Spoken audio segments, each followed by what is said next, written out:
Leo tumekuja hapa, nyinyi mnajua, si hii barabara imetusumbua sana kabisa.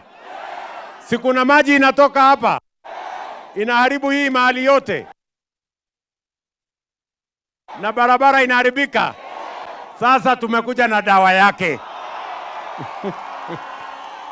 si ndio? Si ndio?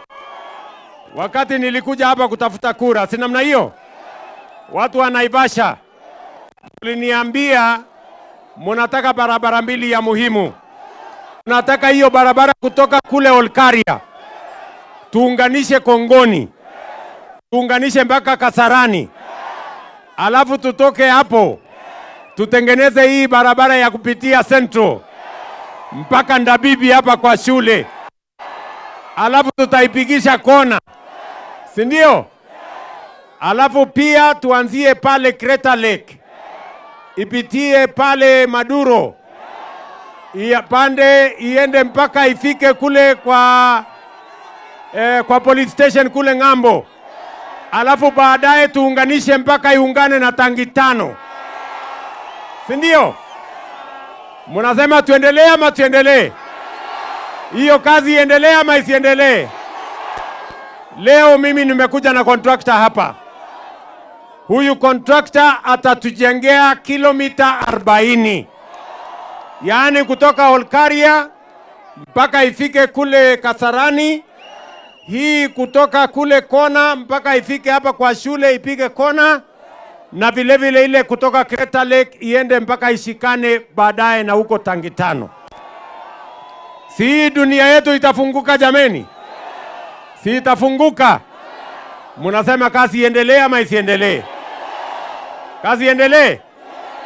Pia nimemwambia Waziri Lee Kinyanjui, sasa tunatengeneza special economic zone ya Naivasha. Pale sasa tumeweka pesa kutoka Afrexim Bank karibu bilioni 20 kutengeneza infrastructure, kwa sababu tulikubaliana hii Naivasha ndio tutajenga industrial city ya Kenya. Hapa tayari serikali tumenunua ekari 5,000 ingine ya kutengeneza industrial city ya watu wa Kenya, lakini itakuwa hapa Naivasha. Hiyo kazi itaanza na nyinyi vijana mko tayari? Vijana hoye! Vijana hoye! Sikizeni vijana. Dunia hii maisha ni kujituma, si ndio? Maisha ni nini? Si kila mtu anajituma. Sasa sikizeni. Tuko na program ya affordable housing. Tuko na program ya digital jobs. Tuko na program ya industrial city ambayo itakuja hapa Naivasha. Hiyo kazi yote ni kazi yenu. Wewe ni kujipanga.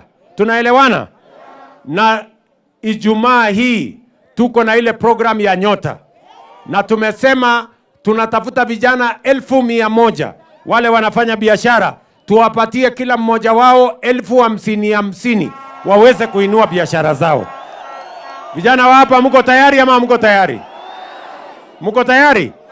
Tuendelee na hiyo kazi.